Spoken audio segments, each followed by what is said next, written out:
Quand vous êtes dans Notion, vous avez dans le menu qui est accessible en haut à droite ici sur les trois petits points, désormais accès à un menu ici qui s'appelle données analytiques, qui n'existait pas avant, et sur lequel vous avez deux possibilités. Vous avez afficher les données et paramètres de confidentialité, donc on va voir les deux aujourd'hui. Quand vous allez dans afficher les données, eh bien Notion va vous donner accès à l'historique des visites qui ont eu lieu sur la page sur laquelle on se situe. Donc le graphique qui est affiché ici va correspondre à mon historique de visite sur cette page, sur lequel on va pouvoir voir deux indicateurs. Quand on passe la souris dessus, on va voir à la date sur laquelle ma souris se situe, le nombre de vues uniques, c'est-à-dire le nombre d'utilisateurs qui sont passés sur la page. Donc là on voit par exemple que le 6 février il y a eu 10 utilisateurs qui sont passés, et on voit également le nombre total de vues, et donc là on voit qu'il y en a 29. Alors la différence entre les deux, c'est que vous avez 17 utilisateurs pour 30 vues, et bien c'est parce que la plupart des utilisateurs ils sont venus deux fois, et donc le nombre total de vues est supérieur au nombre de vues uniques. A noter que dans la partie inférieure du pavé qui s'ouvre désormais, vous avez accès à la liste des personnes ayant consulté la page. Donc ça évidemment c'est des personnes qui sont enregistrées dans votre espace de travail, donc des utilisateurs qui sont connus, et vous verrez également la liste des rédacteurs avec ceux qui l'ont créé et ceux qui ont modifié la page.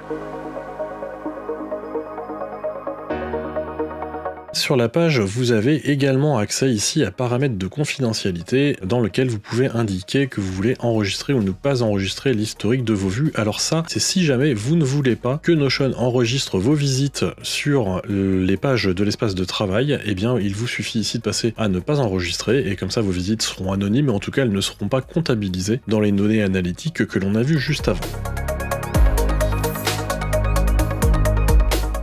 Ce paramétrage que l'on vient de voir, il est accessible ici dans les paramètres et membres de votre espace de travail, et quand vous allez ensuite dans paramètres, vous avez un nouvel item qui est apparu, qui est ici sur les données analytiques, et là vous avez la possibilité d'activer ou de désactiver complètement cette fonctionnalité sur votre espace de travail. Donc il vous suffira de passer ici le toggle à off pour que les données analytiques ne soient plus présentées à l'intérieur de votre espace de travail.